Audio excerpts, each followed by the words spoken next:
This deep dive is powered by Growth Suite. Growth Suite helps you to run smart discount campaigns on your store. Test it for free on your Shopify store. Just land on the Shopify App Store now and test it for free. Okay, so, hey everyone, and welcome to E-commerce Psychology. Where we sort of take a deep dive into what makes us click, buy things online. Or maybe not click and not buy things online. Have you ever, been browsing online, you've got a cart full of stuff, and you're kind of excited about it, and then you just suddenly lose all momentum. You're just like, "Ugh, I don't even want to deal with this." Close the tab. Maybe you tell yourself you'll come back to it later, but you just never do. It's like your brain is just like, nope, closed for business, done with this. Has that ever happened to you? Oh, yeah, absolutely. I think I think you've hit on a really common experience for online shoppers. And it's actually something that's really interesting when you look at it from the perspective of e-commerce psychology. Mm-hmm. It kind of relates to this idea called the paradox of choice, which is this idea that we think more options is better, but actually it can kind of backfire and make us feel overwhelmed and actually lead to us buying less.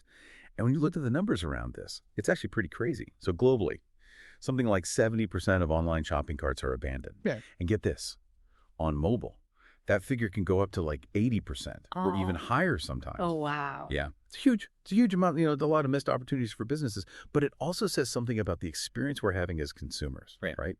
It's not just about price or shipping or whatever. There's something else going on. Right. So that's kind of what we're going to dig into today. Why does this happen? What is actually going on in our brains that's causing us to just walk away from those virtual baskets? So we're going to be looking at research from e-commerce psychology to try to understand the neurological and psychological reasons behind this. And then maybe even more importantly, we'll look at what can we actually do about it? Both as shoppers, how can we make this experience better for ourselves, but also for businesses? What can they be doing to design sites that don't make us feel like this? Yeah, and I can help break down the brain science behind all of that. Why our minds feel so overloaded when we're online shopping, and what are the real consequences of that overload? Okay, so let's maybe start by just getting really clear on what we're talking about here. What is decision fatigue in the context of online shopping? So decision fatigue when it comes to e-commerce, it's basically that feeling of mental exhaustion you get from having to make too many choices too quickly.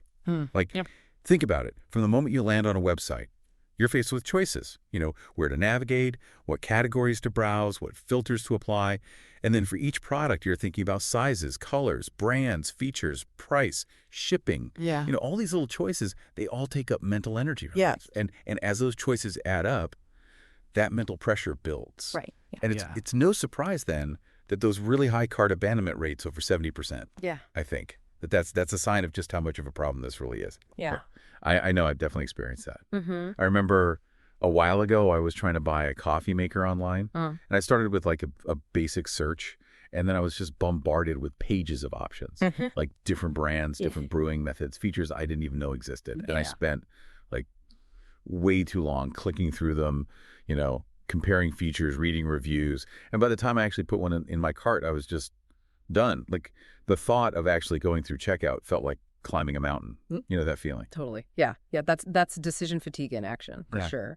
And to really understand why you felt that way, we need to look at what's happening in the brain, at the level of the actual brain areas involved. Okay. So let's get into the brain bits then. What's the actual neurological machinery at play here? Okay, so first up, we've got the prefrontal cortex.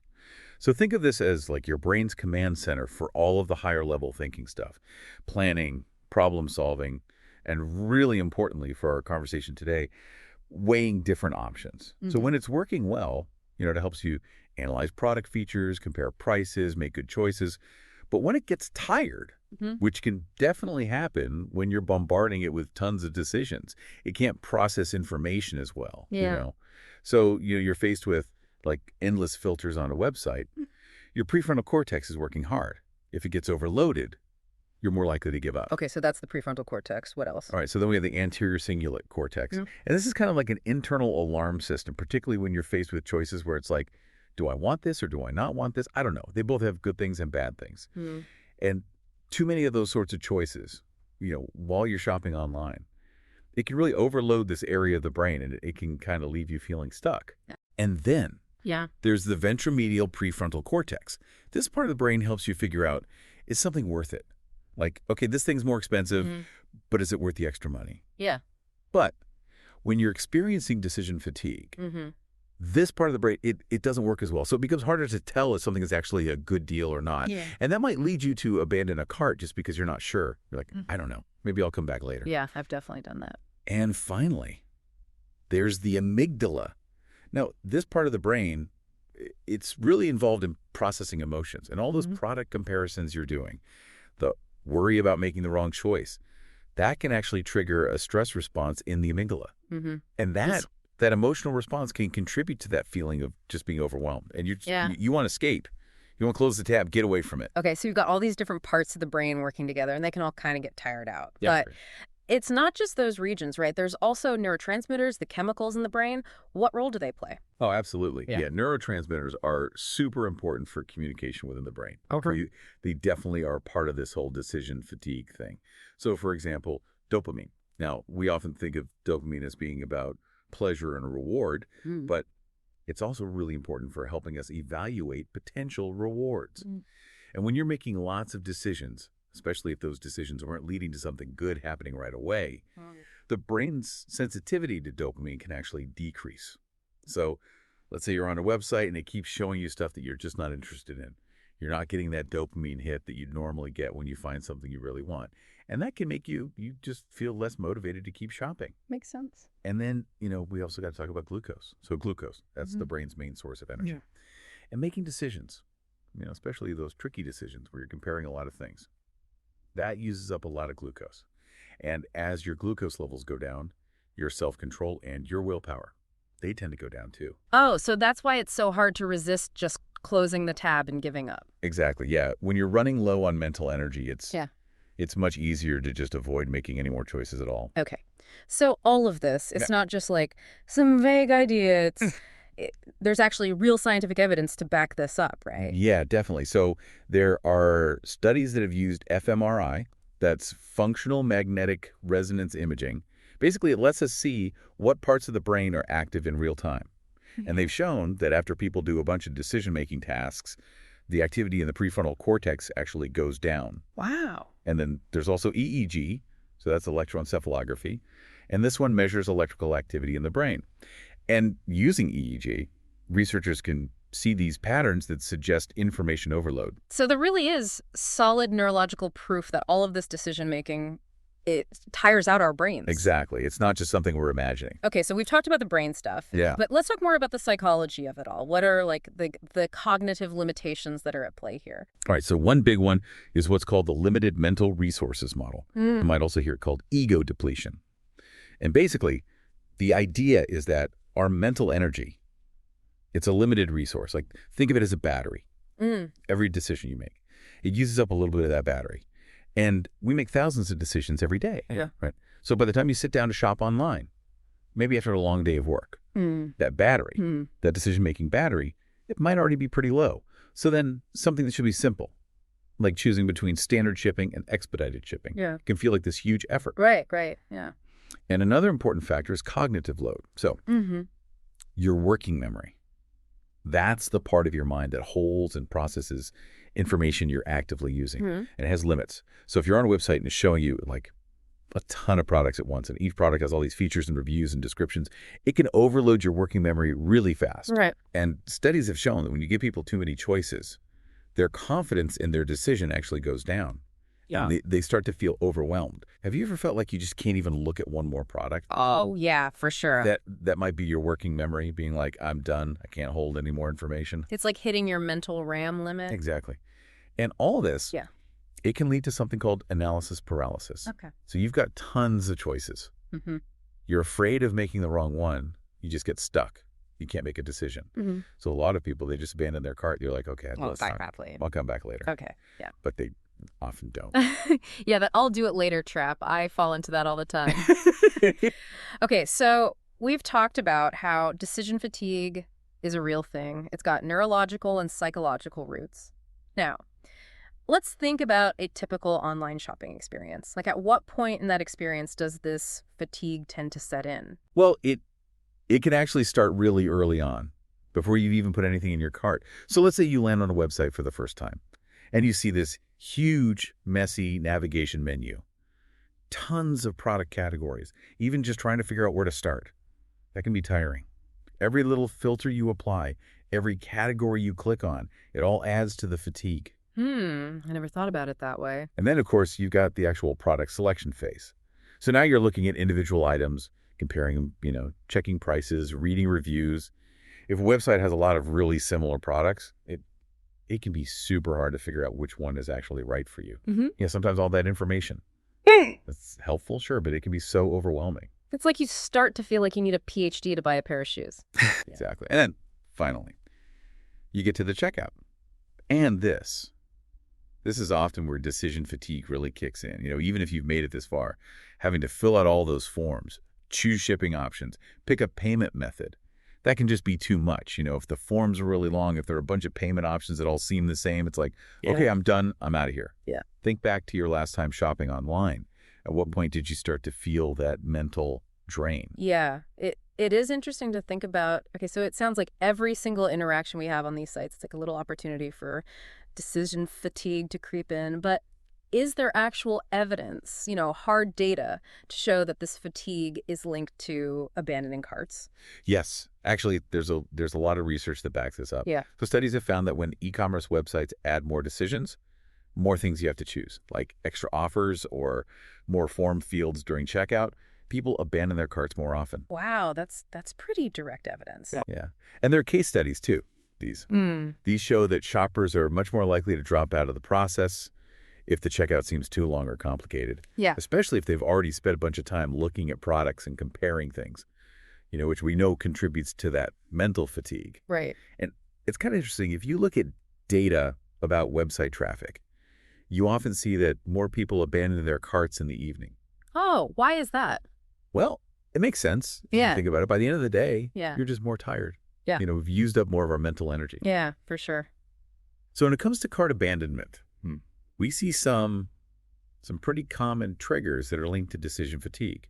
So number one, too many options. That can lead to that analysis paralysis we were talking about, right? Right. Then there's a checkout process that's too long or complicated. People are just like, I'll do it later. Yeah. We also see poor website navigation causing problems. If it's really hard to find what you need, it can be really frustrating and make you feel like it's not worth the effort. And then just general information overload. Too many product details, too many choices. It makes people feel confused. Right. And it really becomes this cycle. You get tired from making all those early choices. Yeah. And then you're more likely to give up and abandon your cart. And from what we know about the brain, it makes total sense. Remember the prefrontal cortex? Yeah, the command center. Right. Yeah. So when that gets tired, the easiest thing to do is just stop making decisions. And that often means closing the tab, moving on to something else. Okay, that all makes sense. Now, let's talk about the design of websites. How does the user experience either make this fatigue worse or help make it better? Yeah, so website design and user experience, they are super important when it comes to decision fatigue. Yeah. So imagine you go to a website and it's just a mess. There are menus everywhere, ads popping up, everything is flashing and blinking. Yeah. Your brain has to work really hard to filter all that out. It's like trying to have a conversation in a really noisy room. It takes so much more effort to just focus on what you want to focus on. Yeah, I definitely get that. And that extra effort, Yeah. it adds to your cognitive load. So Yeah. the more cluttered a website is, the more mental energy you have to spend just trying to use it. Right, right. But if a website has a really good design, it's well organized, it's clean, it's easy to understand, it makes things so much easier on your brain. It's like the difference between walking through a well-maintained park and walking through a jungle. Oh, yeah, I like that analogy. And then, the way products are presented, that's important too. Yeah. So there's just tons of text, long paragraphs explaining every single feature. It can be really overwhelming to process all of that. Yeah. And again, it makes your brain work harder than it needs to. Yeah, I hate those huge walls of text. Right. So what's a better approach? Well, it's about balance. You want to give people enough information, but you want to keep it concise. Use good visuals, break things down into bullet points, and write short descriptions that really focus on the benefits. Yeah, so it's about finding the right level of detail, enough to be informative, but not so much that it becomes overwhelming. Exactly. And then we can't forget about mobile. Shopping on your phone, it's got its own set of challenges. Smaller screens often. Navigation isn't as intuitive. It requires more mental effort. And then typing on those tiny keyboards. dealing with pop-ups that take over the whole screen, and then those notifications from other apps, they can be so distracting. Yeah. It's no wonder that mobile cart abandonment rates are so high. Yeah, I think my phone is my biggest distraction when I'm shopping online. Okay, so we've talked a lot about the problem. Let's switch gears and talk about solutions. What are some things businesses can actually do to fight this decision fatigue, to make the experience better and hopefully get people to actually finish their purchases? All right, so there's some really good strategies out there that can help a lot. And they all kind of revolve around the idea of making the shopping experience simpler. So one big thing is simplifying the decision architecture of the website. Okay, what does that mean? So that means making sure there aren't too many form fields during checkout, making sure the product categories are really clear and easy to navigate, so people can find what they want quickly, and then streamlining the checkout process. So using things like single-page checkouts or progress bars, things that make it feel less overwhelming. And even just using pre-selected defaults for things like shipping options. That way the shopper doesn't have to actively make as many choices. Yeah. I love when websites remember my shipping address and payment info. It just saves so much time and effort. Exactly. It's those little things that can make a big difference. Okay, so that's simplifying the decision architecture. What else? Another great approach is to offer shoppers more guidance, to help them make decisions without feeling overwhelmed. Okay, so how do you actually do that? Well, there are a few ways. You can use personalized product recommendations. So, the website can suggest things based on what the shopper has looked at before or what they've bought in the past. You can create curated collections of products, group things together around certain themes or needs. And you can make sure that your filtering tools are really easy to use. So people can quickly narrow down their options by things like price or brand or customer ratings. And then you can have product comparison features. So, if someone is considering 2 or 3 different items, they can easily see the key differences side by side. Yeah, I find those super helpful. Right. It takes out a lot of the mental work. Okay, so that's guidance. What was the third thing you mentioned? Oh, yeah. So the third thing is to think about how shoppers are using their cognitive resources. We want to make sure that they're not wasting mental energy on things that don't really matter. So how do you know that? We want to make the really important decisions, like choosing the actual product. We want to make that as easy and clear as possible. And then we can try to make the less important decisions more automatic. So, for example, offering a guest checkout option.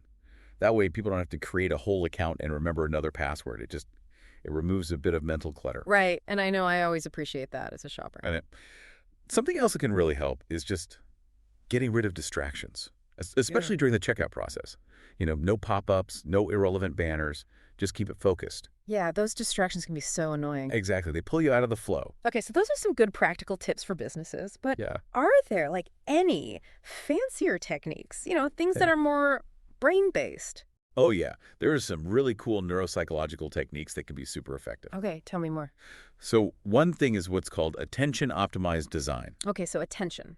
That makes sense. What does that mean in terms of design? So it means using visual hierarchy on the page in a really smart way. Yeah. Like using different heading sizes, good font sizes, enough space between elements. All of that helps to guide the user's eye to where it needs to go. It's kind of like you're creating a path for their attention to follow. Interesting. And color can be really powerful too. You can use color to highlight important things like the add to cart button or key product benefits, but you have to do it in a way that doesn't create more clutter. Okay. So visual hierarchy, color, what else? White space. Yeah. White space is so important. It's like visual breathing room. I love white space. Right. It gives your brain a chance to rest. And it can help prevent that feeling of overwhelm. And then even subtle animation can be used effectively, to draw your attention to things that are interactive. Yeah. But it's got to be done really carefully because animation can be super distracting if it's not done well. Yeah, it's all about finding that sweet spot, right? Exactly. You want to help people focus, not make things harder. Okay, so that's attention. What other brain-based techniques are there? All right, so another big one is memory support. We've talked about how working memory has limits. So how can websites help with that? Yeah, that's a good question. Well, one way is to have those persistent shopping carts. So even if you close the tab and come back later, the stuff you put in your cart is still there. Oh, yeah, I love that. Right. It's like a little memory helper. And wish lists can be helpful too. It's a way for people to save things they might want later. They don't keep it all in their head. Makes sense. And then a lot of websites show you recently viewed items. Mm. And that can just help jog your memory. You might be like, oh yeah, I was looking at that. I should go back and check it out. Okay, so those are ways to help with memory. What else? And then there's this whole area of emotional regulation. Oh, Yeah. that's interesting. How do you regulate emotions in a website? Yeah, so this is really important, especially during the checkout process. A lot of people, they get this checkout anxiety. They're worried about security or about the return policy, things like that. Yeah, I get that. So there are things websites can do to make people feel more comfortable. So using those trust badges from well-known security providers, that can make a big difference. Yeah. And having clear, reassuring messages about security and guarantees, just really put people at ease. And then using social proof, like testimonials from other customers. Okay, so basically, you want to make people feel like they can trust you. Exactly. And that can really help to reduce that anxiety. Because when you're anxious, you're more likely to abandon your cart. Right. But if you feel good, if you feel safe and confident, you're much more likely to follow through with the purchase. Okay, this is all super interesting. Now, I'm curious about the role of technology in all of this. Like, how can technology help us fight decision fatigue? So technology, it's got a lot of potential here, especially AI. Artificial intelligence. Okay, yeah, AI is everywhere these days. It really is. And when it comes to online shopping, Yeah. it can make things a lot easier for us. How so? So think about personalization. AI algorithms. They can look at your preferences, what you've browsed before, what you've bought, and they can give you much better recommendations. Oh, so it's like the website is getting to know you better. Exactly. It's like having a personal shopper in your pocket. Okay, I like that. And that means you're not seeing as many irrelevant things. You're not wasting mental energy sifting through stuff you don't want. Some really cool AI systems that can actually detect when you're starting to get tired. Really? So Okay. they can look at things like how long you're spending on a page or how much you're moving your mouse around. And if it seems like you're getting overwhelmed, the website can actually change. Wow. Yeah, it can simplify the layout, reduce the number of options, Yeah. just try to make things easier for you. That's amazing. It really is. And then, for people who shop on the same website a lot, AI can use your past behavior to set up personalized defaults. So, like your preferred shipping address, your payment method. Yeah. That saves you from having to make those choices every time. Yeah.